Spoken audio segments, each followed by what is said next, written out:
Big D Entertainment, in association with Dipsy Doodle Productions, presents The Dave Holly Hour. Brought to you by The Sky Lounge and Tea, XL Chiropractic, Quality Nails, Ale Hop Brewery Tours, and Jesse Moffitt Entertainment. The Dave Holly Hour features Sioux Empire Arts and Entertainment Conversations and has been recognized by the Sioux Falls Stage Awards with a special distinction for promoting the arts. A true lover of arts, entertainment, good food, and fun times, including an occasional Jack Daniels. Okay, so a few Jack Daniels. Here he is, Dave Holly. Welcome one and all, and the all is getting bigger.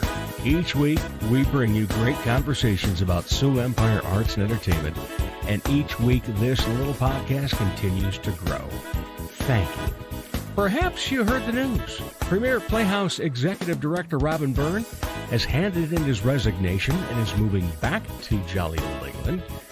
But he's leaving the door open for a few things, maybe a few projects here and there with Premier. And he's coming up in just a few minutes to tell us all about that. Then later in the show, we introduce you to one of the cast members of Olde Towne Dinner Theatre's Caught in the Net. Samantha Hendriks is going to be telling us how it is to get back on stage this past year after a 13-year hiatus to start a family.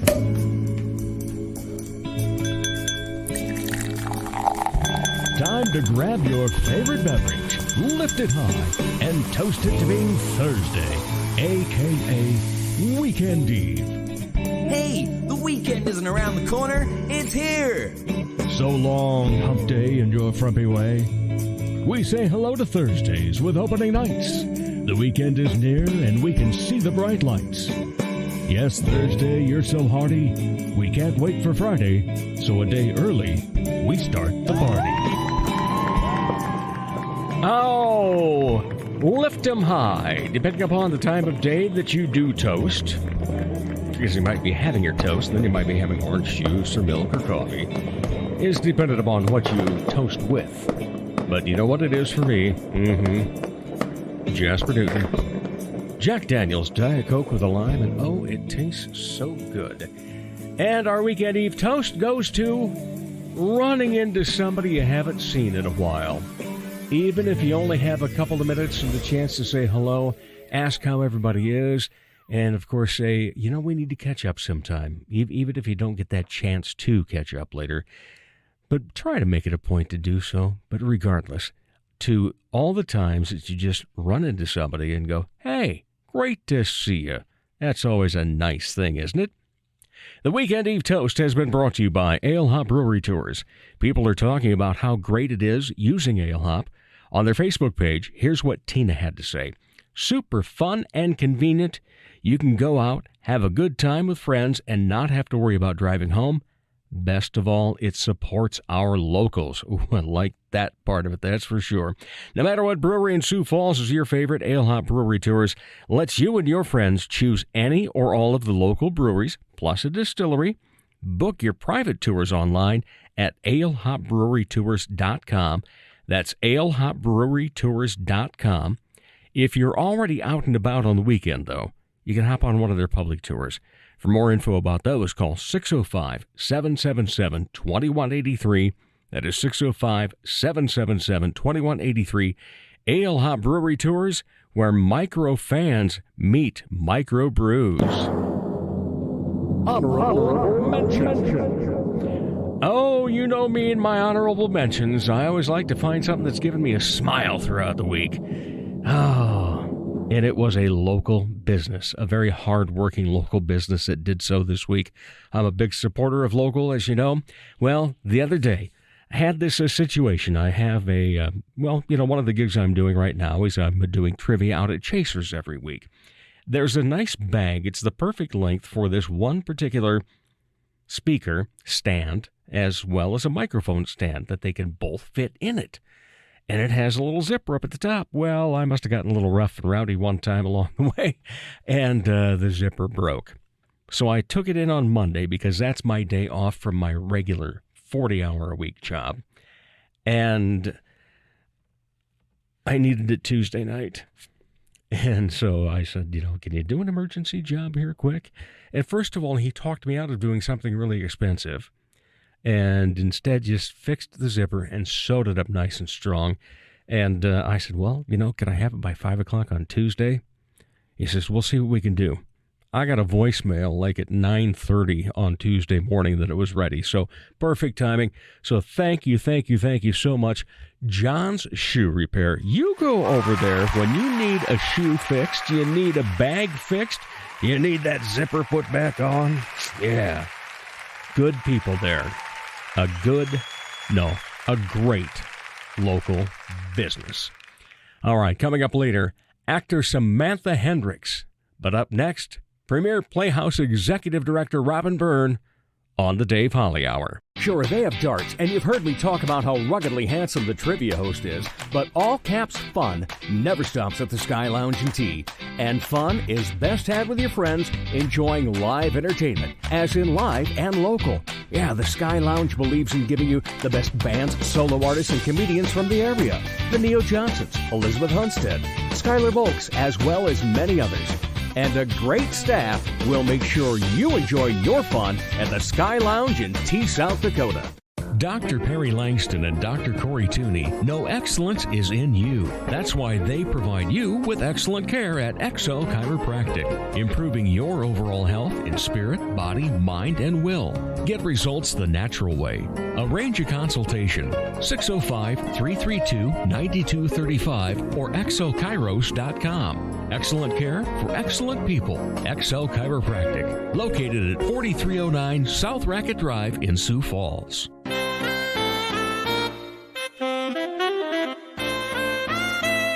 Support the Dave Holly Hour in a very easy way. Buy Dave a cup of coffee by clicking the cup in the lower left corner of www.davehollyhour.com. Welcome back, everybody. Always a pleasure, that is for sure. And it's been such a pleasure to get to know this man over the past couple of years. He was interview guest number 1. And he also came back then for the first anniversary. He's been on a few other times. This might be the last time we hear from him, regrettably, though. Robin Byrne, what is going on? Well, yes, the news is out. We've done a press release and informed the public. I handed in my resignation last week.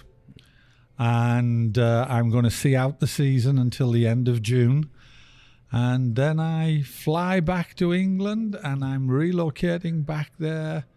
When I say permanently, I'm very much hoping that the Premier Playhouse might contract with me to direct a show once a year, once every couple of years, so I get to come back here for a couple of months at a time.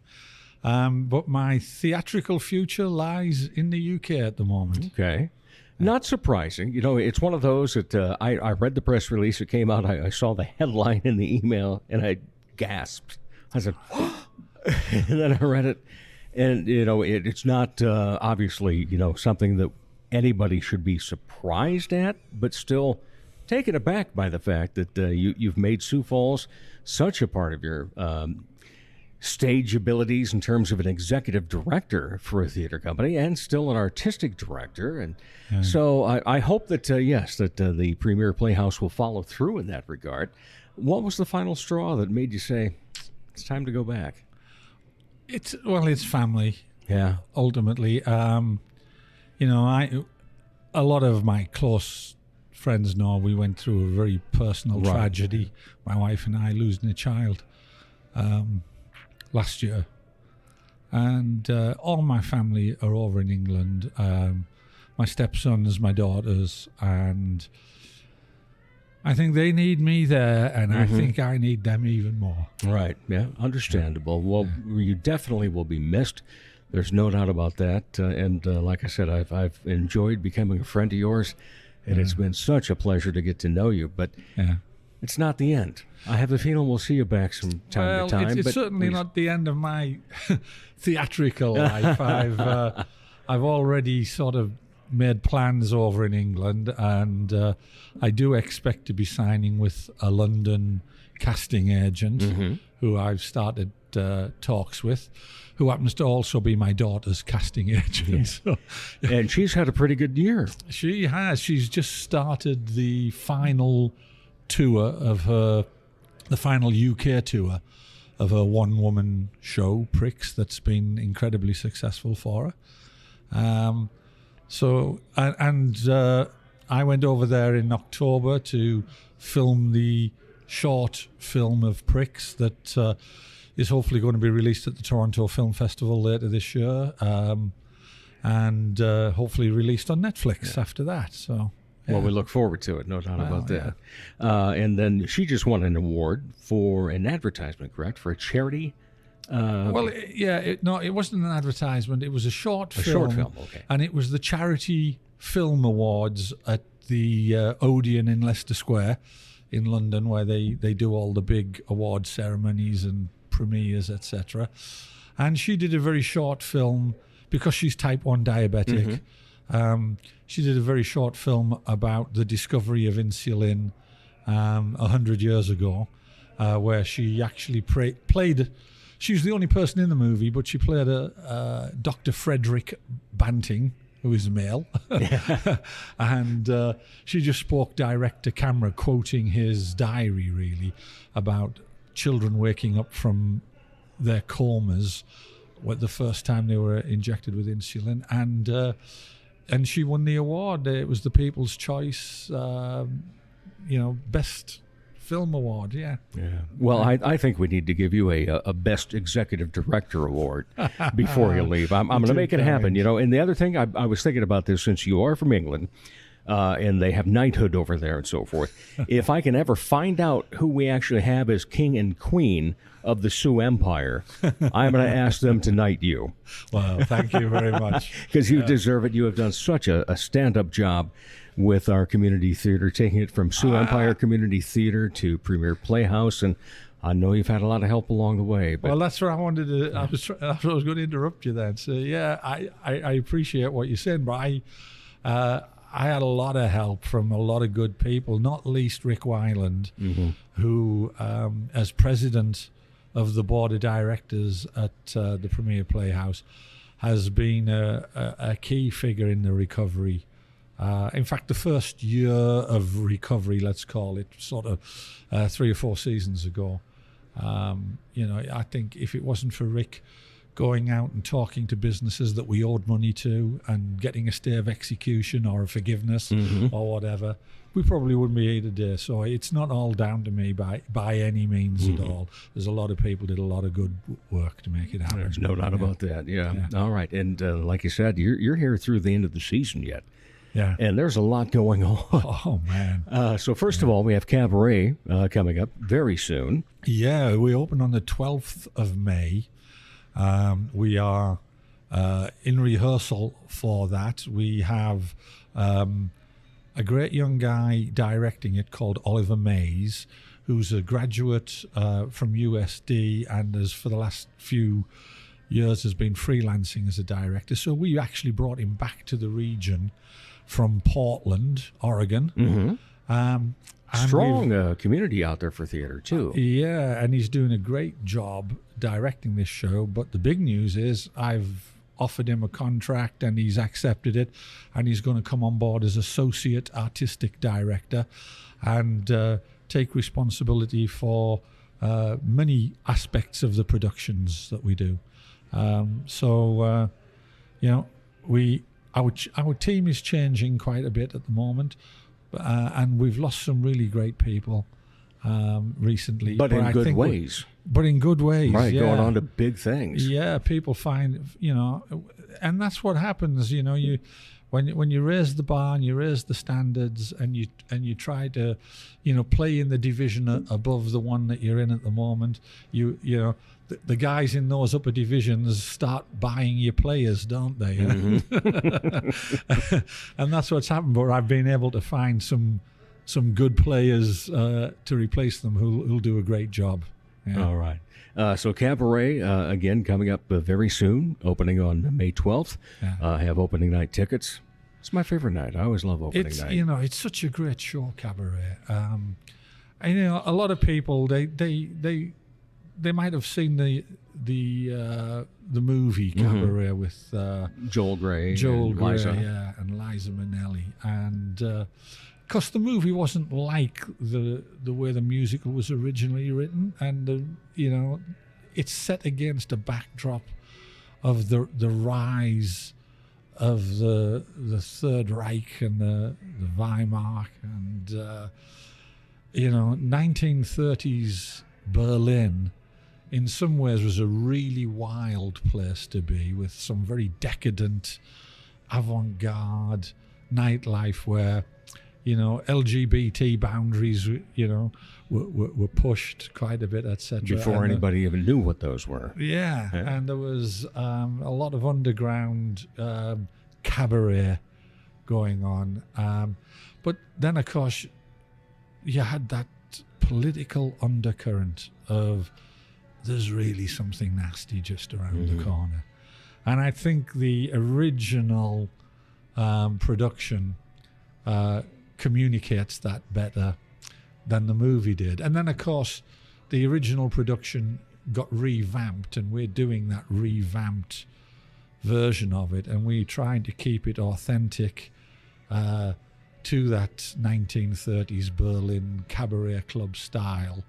It's got a lot of burlesque attributes to it, and we've got an incredibly good cast.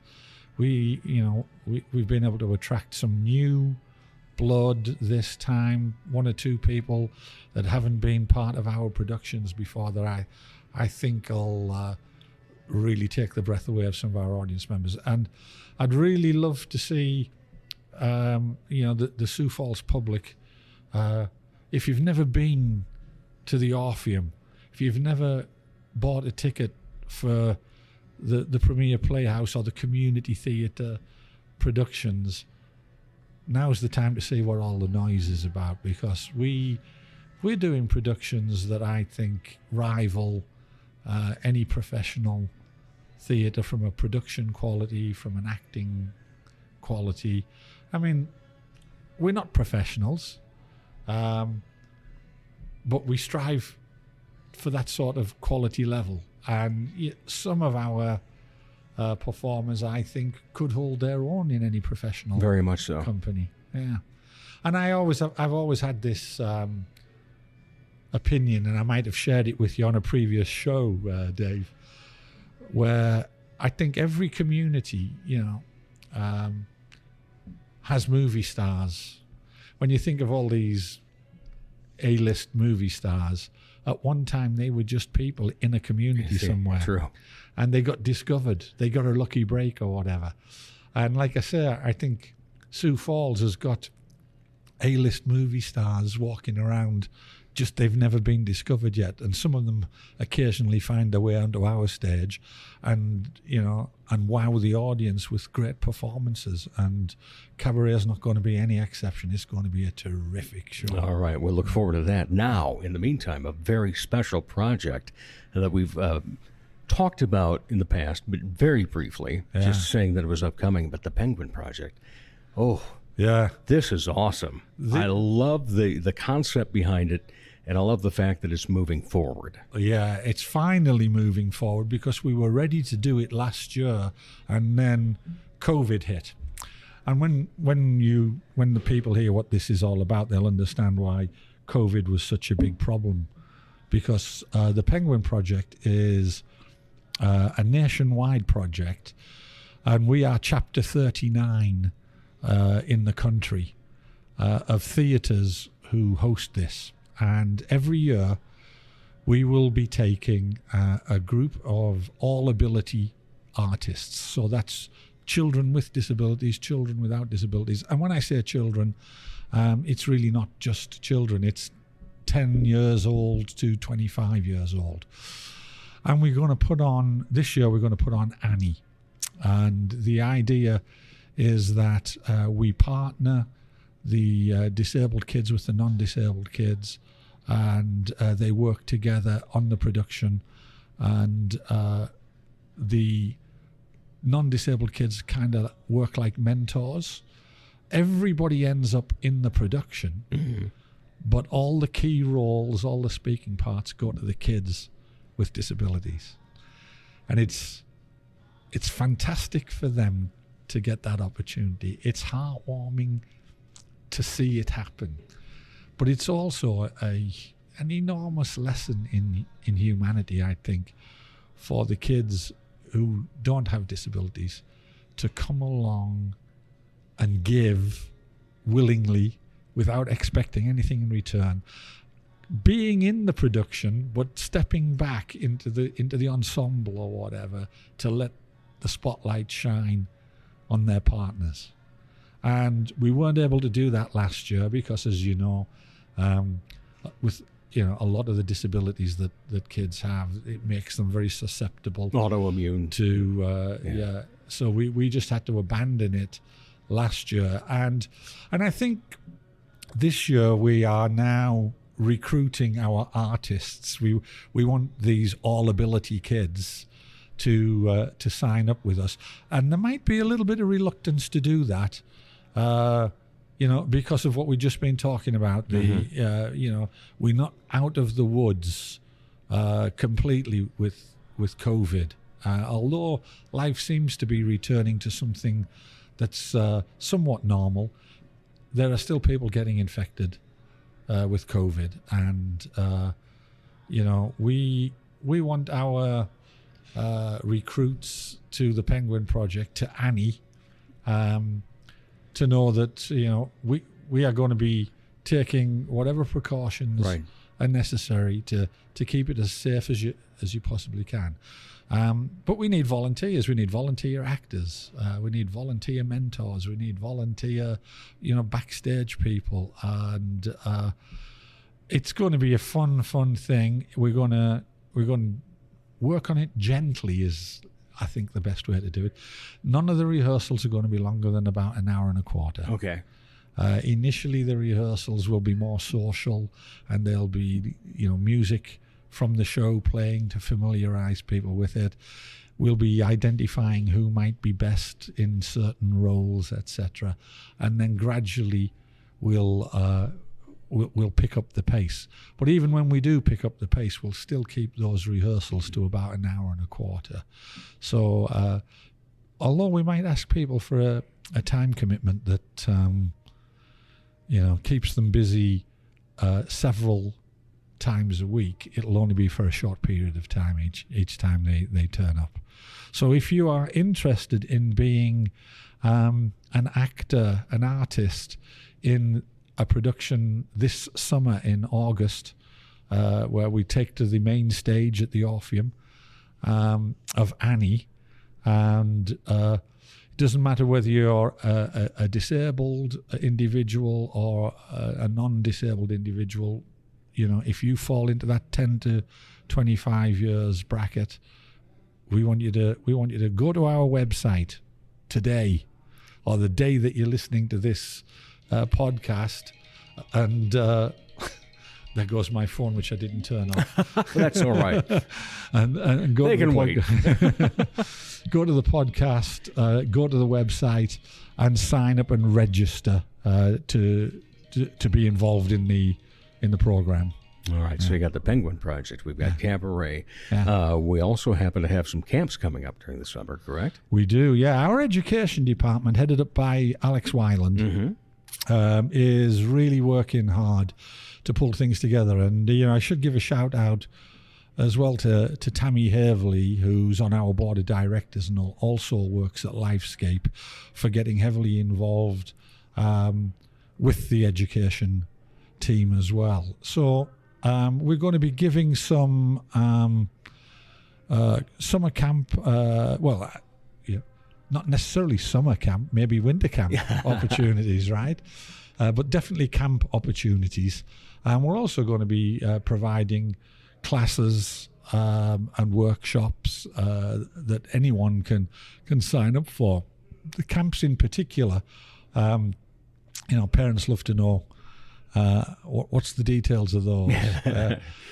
Do they get lunch? Do they get a snack? Yeah, well, all I'll say is I'll give you the names of the camps and whatever, but all of the details about when they are and what they cost and what are all on our website under the education pull-down menu. But we've got Mary Poppins Jr. coming up, which is proving to be extremely popular, and those numbers are filling up fast. And we do have one or two scholarship places, so if you would like your child to be on one of these camps, and you're feeling, financially it might be a little bit difficult, just fill out the scholarship application and we might be able to accommodate you. Yeah? Excellent. So we've got Mary Poppins Jr. We've got one that we had to postpone from earlier on called the Imagining Fields. And I really like this one for two reasons.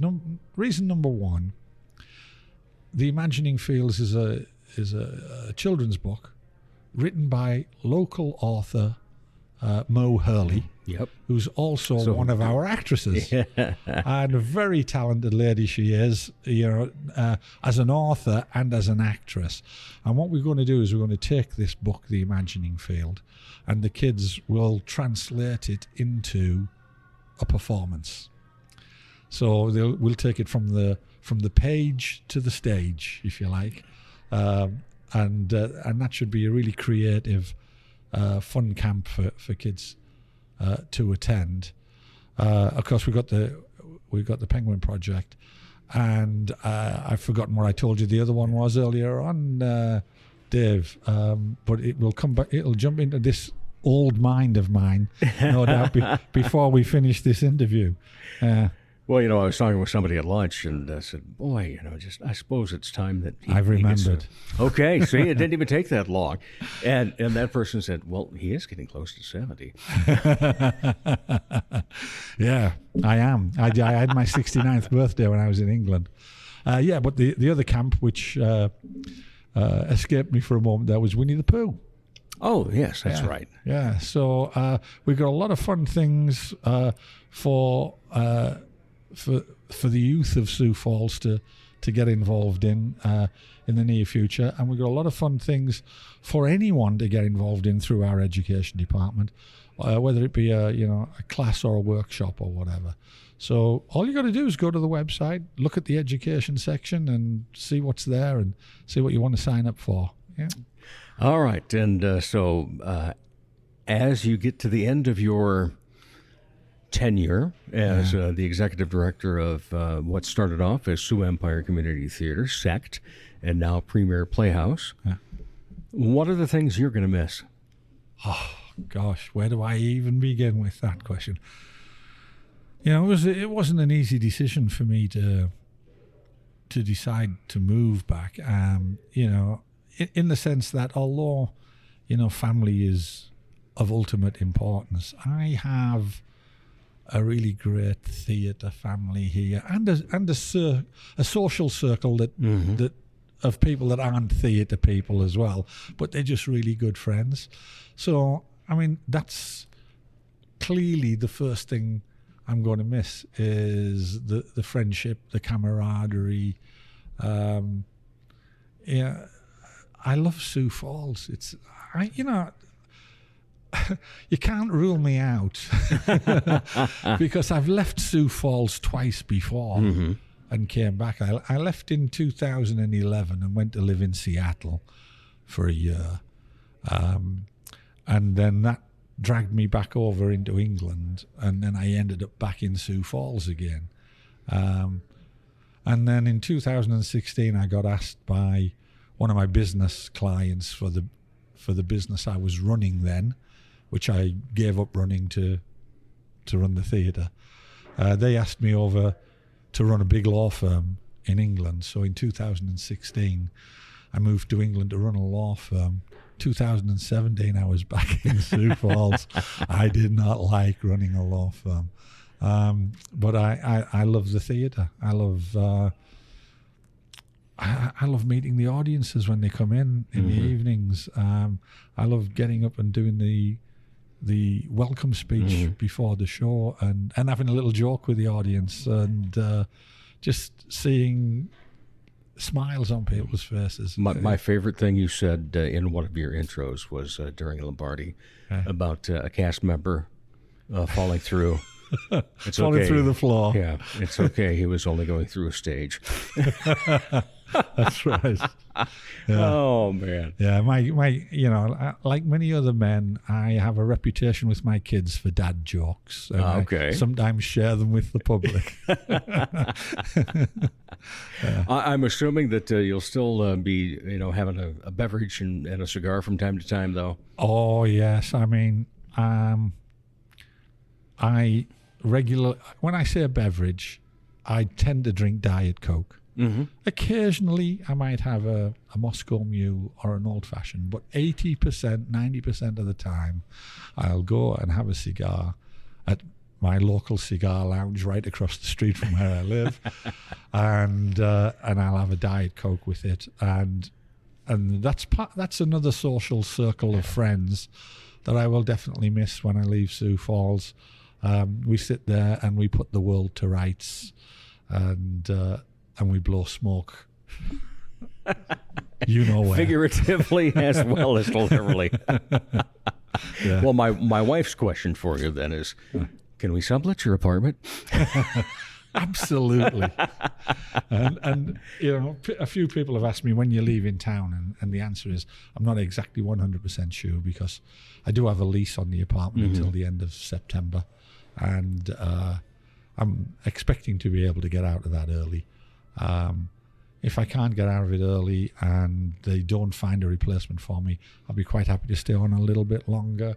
But once that lease is up at the end of September, I will be gone. Wheels up. But I expect I'll probably be gone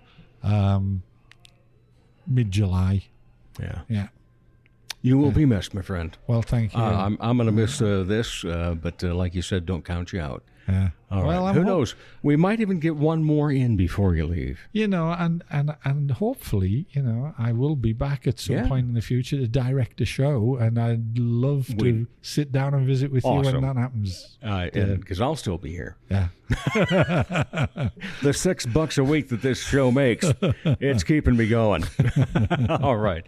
Robin Byrne, always a pleasure, my friend. Thank you so much, and the best wishes to you in what you have left as your executive director position that you are fulfilling until the end of the season. Yeah. And then, of course, best wishes for everything beyond that, my friend. Well, I appreciate it. Thank you so much. And just as a final parting shot, anyone who's listening to this, I'd just like to say, the work I've done over the last 2 or 3 years, I've been trying to do something for the future of community theatre in Sioux Falls, and I just hope that everybody out there who's already coming to our productions continues to do so, continues to support the theatre, even and encourages other people to come. And I would love it to be even more successful than it is now.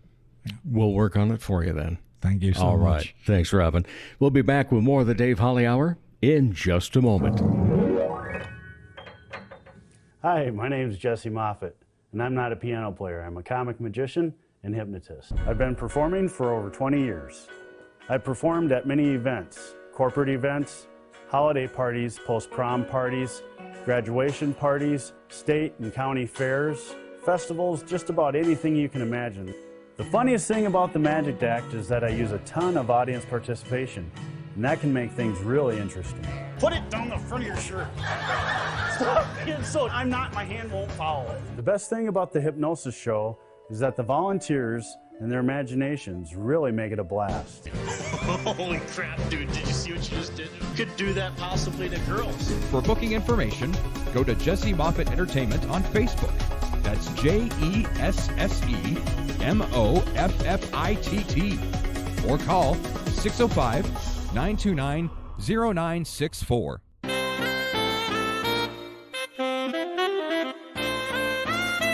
He's a bit flirtatious, but most of all, fun. Once again, here's Dave Holly. Welcome back, everybody. You know what I say, yeah? And it's just so true. It's always a pleasure to bring you great creatives the actors, the actresses, the directors, the executive directors, the musicians, the magicians, whatever is part of arts and entertainment, the Sioux Empire, we try to cover it here. But what's always fun is having a new guest on, and that is the case here with Samantha Hendriks. How are you? Wonderful, Dave. How are you? If I were any better, I'd be twins. I figure I'd get twice as much done. And if I did that, then there'd be fewer headaches. There's a joke in our show about how my husband has got enough energy for 2 people. Oh, see? A running gag. A running gag? Oh, so it continues throughout. I'm looking forward to it then, because I have tickets for May 19th.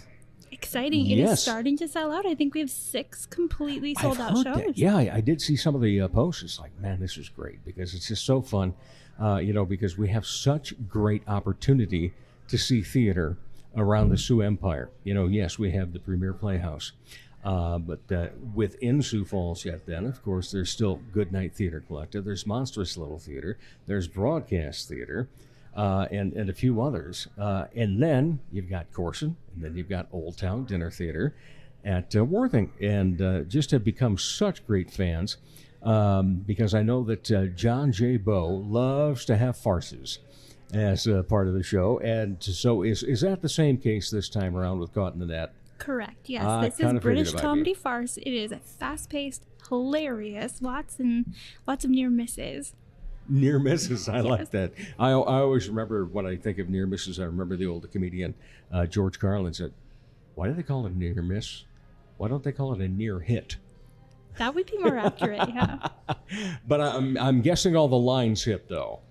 We eventually come to a conclusion where you find out how everybody's going to handle the havoc that's been going on the whole show. All right, so what is the havoc? Give us a little bit of the plot line on this one. So I play Barbara Smith. She is married to John Smith. He is a taxi driver in the London area, but he also is married to Mary Smith across town. He's got 2 families, one in Stratham, one in Wimbledon. And he's got a kid with each wife. So I am the mother of Gavin, 16 years old.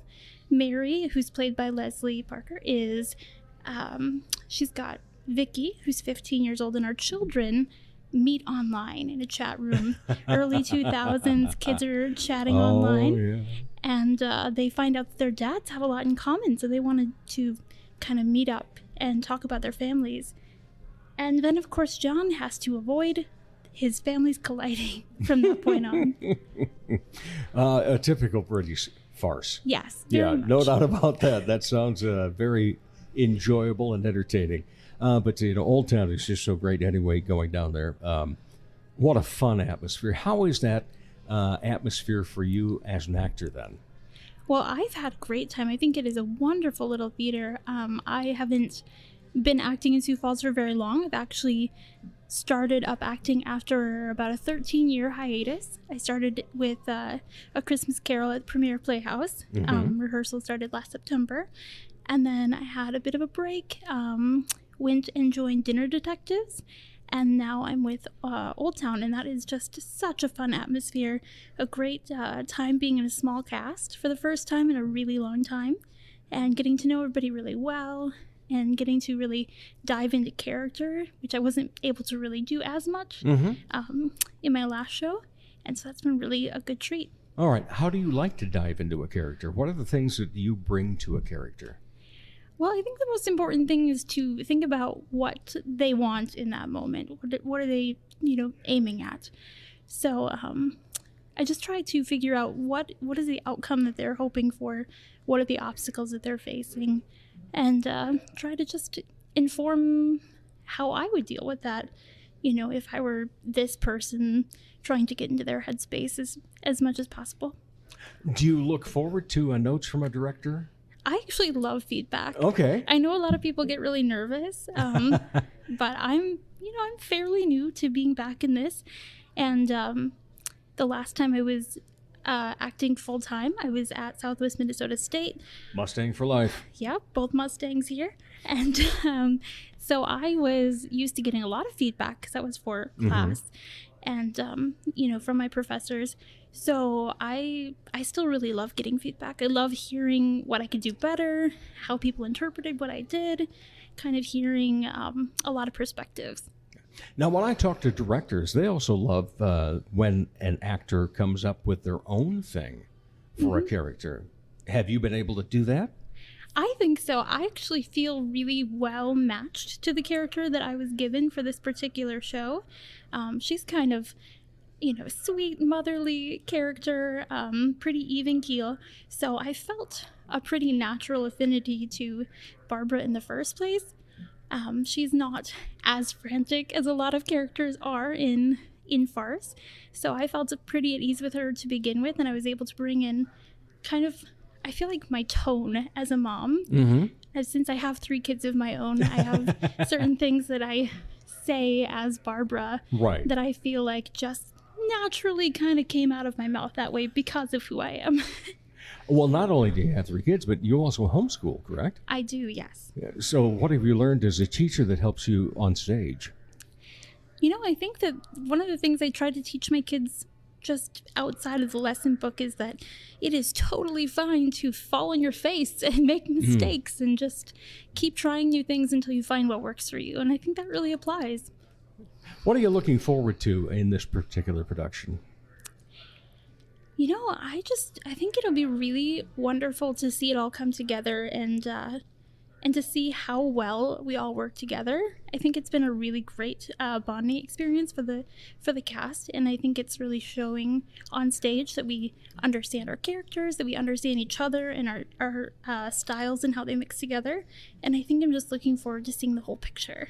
Now, you had said that you had the 13-year hiatus. I'm assuming that's child-related, yes. with 3 of them and so forth. Did you have a bad itch during that time going, oh man, I can't wait to get back on stage? I was dying to do something. I wasn't sure what it was. I was like, I could use a community. I could use a creative outlet. And then I kind of saw some opportunities coming up, and my husband was getting into a good space in work where that was going to work for our schedule. Kids are a bit older.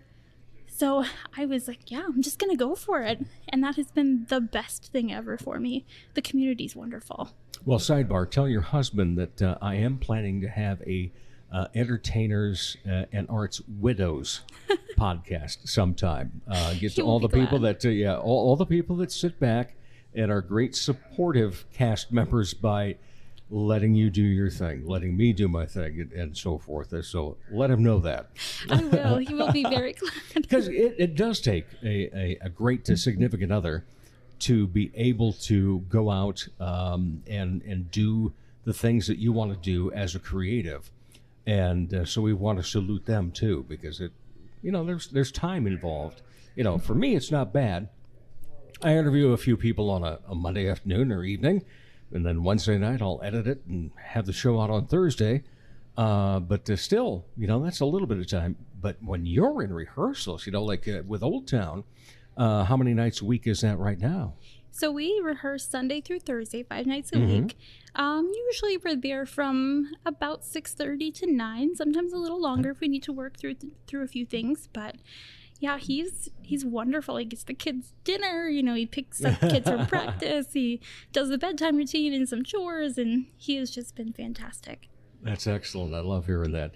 But in terms of you being on stage then, you've already told us what you're looking forward to out of this production and a bit about your character and so forth, but what are you hoping happens for the rest of the career of Samantha Hendriks as an actress? Well, I came in partway through this past season. This will be my first full season being available for the Sioux Falls theater scene. So I'm just really looking forward to seeing what productions are coming up, how I might be able to fit in to some of those. I've made a ton of friends, so I feel like anywhere that I can get cast, I'm going to be surrounded by wonderful people that I know well. And I'm just looking forward to seeing how I can collaborate. Well, that's the other thing.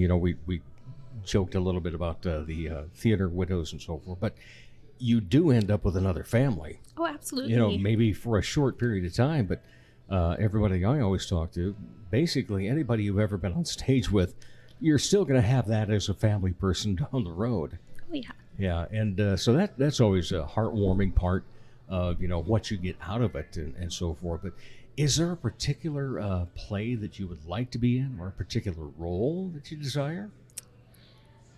I'm not totally sure. I have had, there's certain ones that I would have loved to do at one point. Like, I always wanted to be Christine Daae in Phantom of the Opera and things like that. Those dream roles that you never think you're actually going to see. I'm a little too old for that at this point, but I might have to start thinking about some new dream roles because a lot of mine were from when I was studying. So. All right. And so you've got a lot ahead of you yet, though. I sure hope so, yeah. Because there's so much going on. And, that's the thing is, obviously you're fitting in well at Olde Towne. You also have been with Premier Playhouse. Yeah. But there's so many opportunities now versus 10, 15 years ago even. And so that has to be a plus as you look at it for I got to perform. I want to be doing something. Yeah, absolutely. I mean, I have auditioned a few times in Corson. I hope to find a spot there soon. I would love to work with Brian, of course. Oh, and then excellent. He's wonderful. I've auditioned for Monstrous, and I have not gotten to for Good Night yet, or Broadcast. Yeah, sorry, I forgot the name. They are wonderful. But I have not had a chance to audition there. So I have a lot of people that I really want to touch base with and try to get in touch with and build those relationships still. What got you into acting in the first place? I lived in Pipestone, Minnesota. That's where I'm from. And, I moved there when I was in elementary school, and I was kind of looking for something to do to make some friends and have something to do. And Pipestone is not exactly the entertainment capital of the world. No, but they do have some good people there. We do have some good people. Jesse Moffat is a very good friend. Yeah. And so we had a theater downtown, just straight down the road from my house. I performed there. It's a lovely place. Such a great theater. Yeah. It's such a great building, too. And so my parents were like, yeah, you want to try this out? And I was like, yeah, let's give it a go. So I marched myself down Main Street and go try to audition. And they're like, of course, we would love to have you. And that just sort of set off a whole chain reaction. And I was in every show that I was available to do, I think 2 a year, all during elementary up to, I think you age out around 14. And then did a couple of productions here and there for a few other organizations. And then I went to school and studied literature, creative writing, and theater at Southwest Minnesota State and continued acting there. That's wonderful. And you're continuing now after a little hiatus of 13 years. That's kind of a lengthy hiatus, though. It is. I have... Were you have some trepidation about getting back into it? I think I was a little nervous about the actual audition process because it was, we were singing for A Christmas Carol, and while I can sing, it's not as strong as my acting skills. So I was a little scared of that part. But actually getting back into the theater, I just couldn't wait. What did you learn in college about acting that helps you now at this stage? Because we have a lot of people that get involved in theater that did not necessarily have gone to a university to study it, that always seem to be just right up there as well. So what is it about the college experience in theater that helps you now? I think I learned a lot about different styles of theater in college, and learned a lot of different tricks and techniques and things. But I think what I learned most of all was probably through being involved with improv and in different workshop classes. You just learn how to think on your feet, and you learn how to collaborate with other people and listen to good ideas and sort through, how you can make each other better. And I think that, it's just the collaborative environment of studying in that way that was really helpful. Yeah, and I know that right now with who you are on stage with, Leslie Parker is a tremendous talent. And then there's some guy, Aaron Sharp or something. Oh, he's wonderful. They are so great. And I know you met Ezra. Yes, I've had Ezra on, and Ezra's fantastic, man. I tell you what, I have seen that young man in a few productions. But he's one of those, he comes on stage, you go, oh yeah, it's Ezra. And then all of a sudden you're sucked into the character that he is. And that's a great talent. A lot of people, because even when you take a look at, superstars on film and so forth, sometimes you like him because they're that particular actor, they're that name. And you don't necessarily get pulled into who the character is. And I know that he has just an incredible regiment of how he goes about getting into a character. What does yours include? You know, I would like to say that I have this grand method and that I'm super super good at what I do, but I just sort of I'm naturally a pretty empathetic person, and I think that I just kind of think about what I would be if I was this person, or you know, how I would respond if I was coming from these life experiences. So it's no great secret. I have no amazing like method that I can pull to. It's just kind of winging it a little bit, honestly. I don't have anything that I'm really solidly in the camp of having. How are you at memorizing lines? Thankfully good at that. Oh, you're lucky. See, that's why I did improv for 20 years. I can't memorize anything anymore. Well, I've got my lines down now. Okay. I am meeting Off with book. Aaron Sharp a little bit later today because we're going to polish up a couple of scenes between the two of us, because he, being the consummate professional that he is, texted me today and said, hey, I want to work on this before rehearsal. So. You know, I sent him a congratulatory note after Lombardi. I said, man, what a great job. And he goes, oh, come back. Give me a second chance. I really wasn't. It's like, wow. Talk about being hard on yourself. He doesn't know how good he is, does he? No, you know. But, you know, I find that that one of the greatest things, you know, we talked a little bit earlier about, you know, the different companies you can be in, but also the different places, the different venues and so forth. But we have such a vast amount of talent in this community.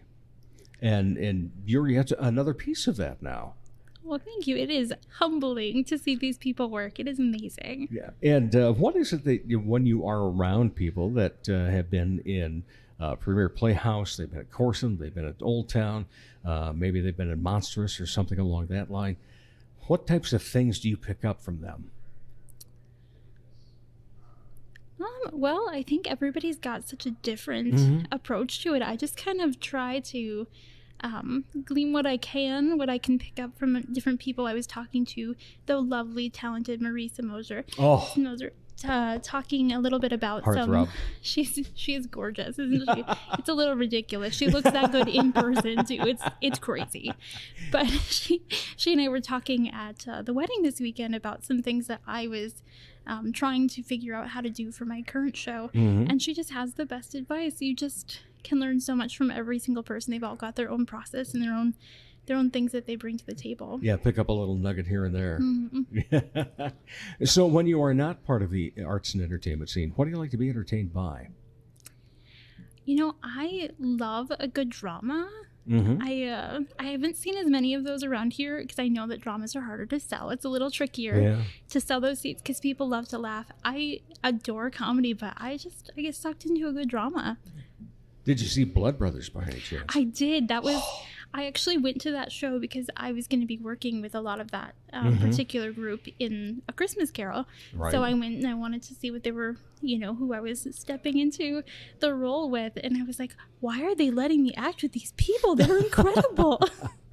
Yeah, I mean, I was just blown away by that one. It was so good. Yeah, and I've told this to a lot of the cast members that were in that. But, you know, after the show was over, so first of all, most of the audience sat for a moment after the curtain call and were finding Kleenex and so forth. And I'm just sitting there. It was one of those, not the shoulder shake sob out loud type thing, but where the tears just naturally rolled down off your cheek and so forth.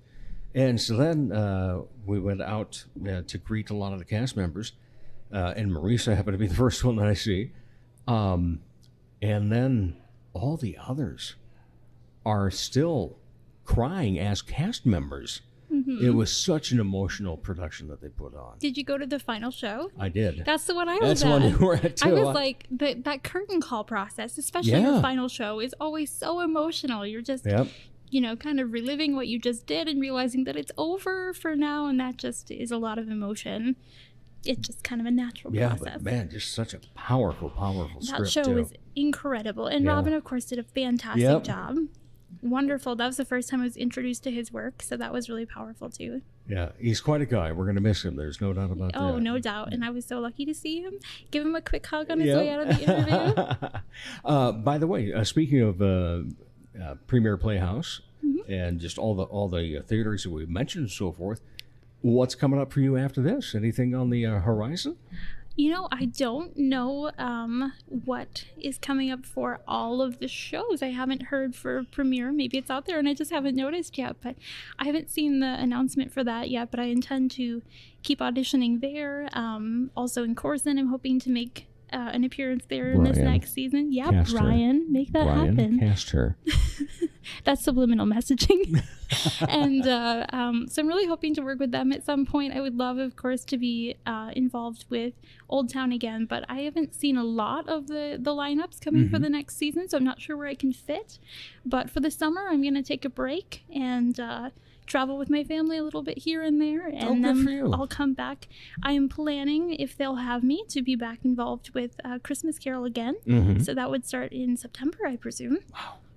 Yeah, all the time that goes into it again. Yeah, amazing. It takes a while, but it is fantastic. All right, so beyond the entertainment aspect then, what do you like to be entertained by and so forth, but any other hobbies? I mostly just have time to homeschool those kids and take care of my house and my husband and just barely squeak out enough time to go to rehearsal. So I am very lucky that I was able to memorize lines so quickly, because I am not fantastic at making time outside of actual rehearsal, because that's about all I can fit into my day. All right. Well, we look forward to it again. My wife and I and Bob Nelson, we're taking the legend. I'm so excited to see Bob. We're taking the legend to that on the 19th of May. So looking forward to it. We are so excited to see you there. And of course, we'll be happy to come out and say hi after the show. And hoping I finally win a prize too on the drawing. I'll rig it for you best All I right. can. I don't know how to do that. John Bow, I want to win. All right. Samantha Hendriks, thank you so much. Appreciate your time, and thanks for being on the Dave Holly Hour. Thanks for having me. Oh, it's been a pleasure. Thank you. And we'll be back to wrap up the Dave Holly Hour in just a moment. Ladies, when it's time to give your nails some love, get that extra special treatment from Quality Nails on South Minnesota Avenue in Sioux Falls. Manicures and pedicures that look great and make you feel fantastic. Zaya and Tony provide professional care for your hands and feet, whether you just want the basics or an extra special look with added flair. Oh, and guys, it's okay to treat yourself too. Quality Nails. Call for an appointment. 605-334-1463. Your time's up. All right. Thank you once again to those great guests, Robin Byrne and Samantha Hendriks. Thanks to the man who put the R&R Wine Bar and Kitchen, Ricardo Terabelsi, where we recorded this week's conversations. For all you regular listeners and those that have just latched on to the show, all I can say is, wow, big week in the downloads and subscriptions. Thank you, you social media monsters. Don't forget you can learn more about the show as well as listen to all 127 episodes online at www.davehollyhour.com, where you can contribute to the show by buying me a cup of coffee. Follow us on Twitter and Instagram as well.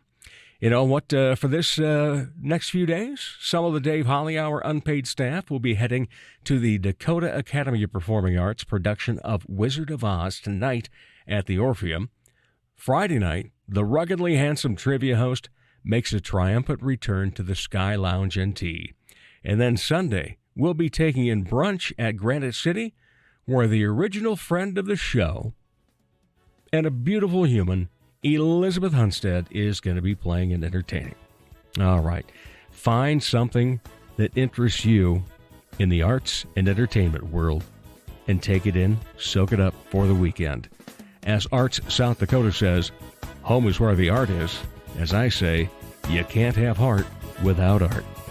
Remember, my name is Dave Holly, and for me, every day is a holiday.